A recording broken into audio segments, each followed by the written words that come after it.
السلام عليكم ورحمة الله وبركاته. كلنتي wanaagsan asxaabay meel kasto aad naga daawanaysaan jimco wanaagsan.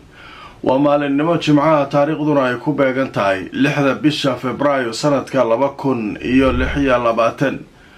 Haddaba barnaamijka waa kii ugu horeeyay barnaamijyada aynu maanta oo jimcaha idiin soo gudbinayno haddii Allah awoodii ka raali noqdo. Qodobada barnaamijka aan idinkugu hayo waxaa ka mid noqon doona maxaa ka soo baxay kulamadii saaki ka dhacay magaalada Masqad ee dhex maray Iiraan iyo Mareykanka. Warar faahfaahsan oo ku saabsan kulanka sidii u dhacay, sidoo ku bilowday, qaabka iyo wixii meesha lagu wada hadlay ayaanu barnaamijka si weyn ugu faaqidi doonaa.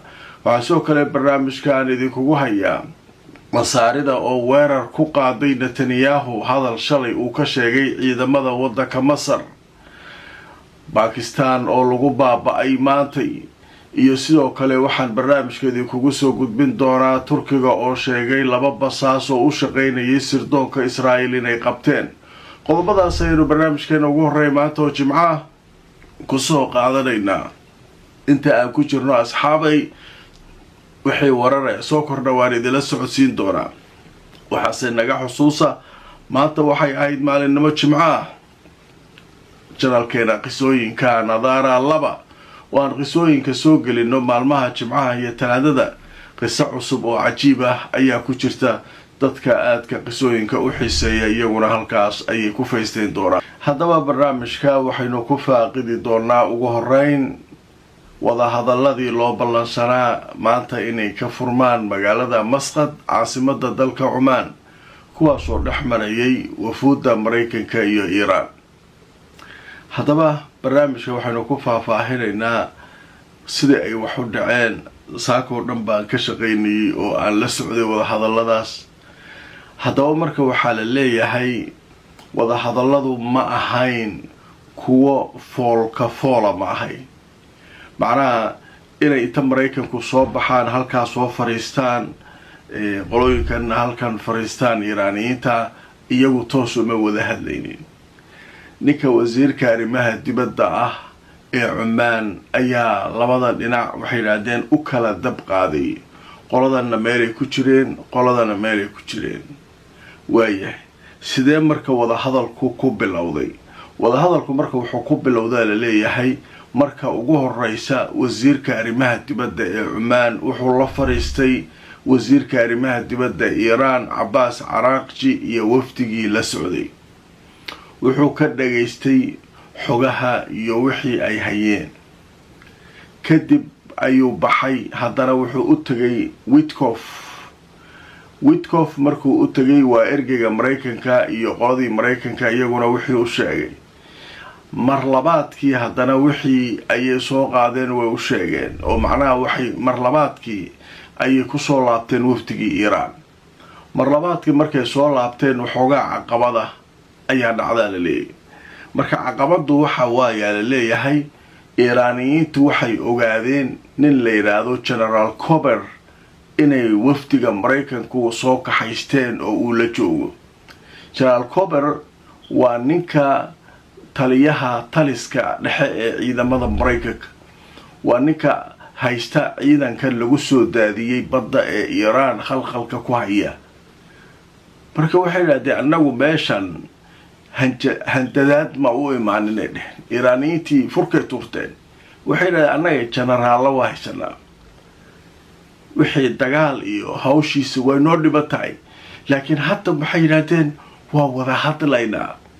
annagu meeshan waxaan u imaanay si diblomaasiyada inaan u hadalno, laakiin in generaal la soo wato annagana lagu cabsiyo annaga maxaan ahay dheen annaka generaal maa ka baqaynaa. haddiise wada hadalku uu ku jiro diblomaasi iyo caskari yaalna, diblomaasi iyo military haddii wada hadalladu ay iskula socdaan annagana kuwaynaa kaysanayna. laakiin saa suuragal ma. waxaa la isku dayo horta arrinka in cabaar nimankii Iiraaniyiinta ahaa laga qanciyo la yiraahdo war ninkay rabaan ha soo wataan daaye. Mareykanku ninkay rabaan ha soo wateen. markii labaad haddana wada hadaladii waxaa wada galay wafdigii Iiraaniyiinta iyo wasiirka arrimaha dibadda Cumaan wasiirka arrimaha dibadda Cumaan uu ka baxay haddana wuxuu u tagay Mareykanka. marka waa laba mar oo uu la kulmay wafdiga Iiraan iyo laba mar oo uu la kulmay wafdiga Mareykanka. kadib waxaa la qaatay bareega la qaatay oo macnaha qolo walba waxay falanqeynaysay wixii lagu wada hadlay. laba fariimooda la isdhaafsaday, qolo walba marka qolaa ku daaban, qoladana Ayatullaahi iyo raggii wax ka sugaya, qoladana Trump iyo raggii wax ka sugaya. marka meesha horta hadda xaaladu maraysa.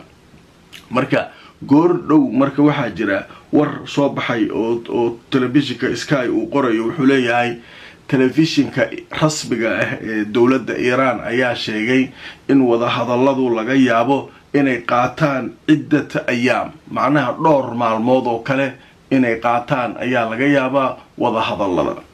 marka horta wada hadalladu sidaasay marka ku socdaan, waxayna ka socdaan magaalada Masqad.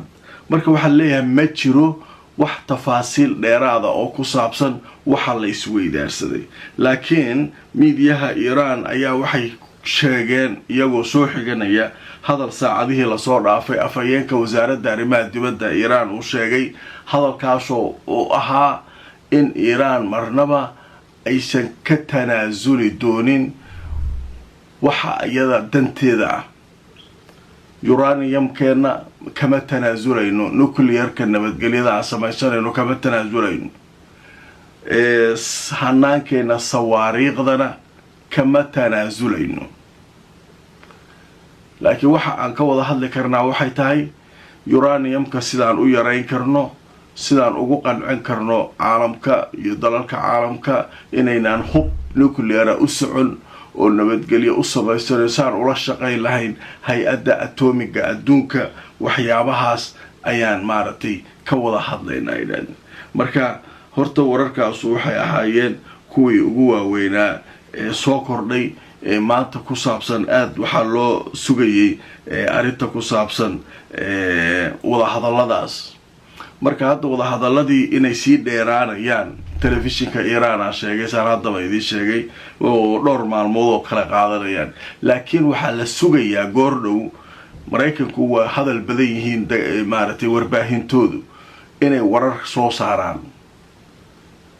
Trump laftirkiisu waa war badan yahay inuu kusoo qoro meesha uu mar walba wax kusoo qoro, Truth Social la yiraahdaa, waxa uu isaga soo qoraa. marka waxaasoo dhan weli way soo socdaan. hadda aan duubayo wax warar oo dheeraad oo intaa ka badan oo kulanka ka soo baxay ma jiraan, oo halkaas ayay xaajadu maraysaa. wixii soo kordha marka waa arki doonaa oo waa la socon doonaa. qodobada kale ee barnaamijka aynu kusoo gudbinayno waxaa ka mid ah masaaridii ayaa weerar waxay ku qaadeen ninka la yidhaha Netanyahu waa tii barnaamijyadeedii shalay aan kusoo qaadanay uu lahaa waxaan ka baqayaa khatarta nooga iman karta ciidamada masaarida oo sii kobcaya. masaaridiyaa marka waxay weerar ku qaadeen Netanyahu. maxay ka rabaan? maxaa kaa galay leeyihiin ciidankeena? ha weynaado ha yaraado, maxaa annaga tashwiish noogu furaysaa? oo ciidankan hadda kama baqayee mar kale ayaan ka baqayaa iyo waxa kan iyo maxaa afaarahaas ku geliyay. marka saake waxaa leeyahay aqoon-yahan ha dhihin, qof caadiya ha dhihin, dadkii masaarida oo dhan waxay ka falcelinayaan hadallada ninkaa shalay uu jeediyey ee ku saabsanaa ciidanka masaarida. haddaba telefishinka la yidhaahdo Ra'yul Yawm ayaa wuxuu qoray warbixin uu leeyahay masaaridu waxay weerar daran ku qaadeen Netanyahu sababo la xiriiray hadal uu jeediyey oo ahaa in uu si weyn u korayo ciidanka masaarida. haddaba waxay sheegeen dadka Masar in arintaasu ay tahay arin layn cas ah oo markaa oo ninkan xaqaa'iqa iyo waxa socda uu iska indhatirayo dadku doonayo iyo adduunka inuu kusoo leexiyo. Masar ayaa doonaysa inay maaragtay ciidankeeda dhisto si ay dagaal u abuurto. marka hawshaas iyaduna halkaas ayaan kaga gudbaynaa. qodobka kale ee barnaamijka aynu kusoo qaadanayno maanta oo jimcaha oo barnaamijkeeni koowaad aanu ku jirno wuxuu yahay waxaa lagu baaba'ay maanta Bakistan masaajid ku yaala. masaajidka waliba waxaa iska lahaa muslimiinta shiicada.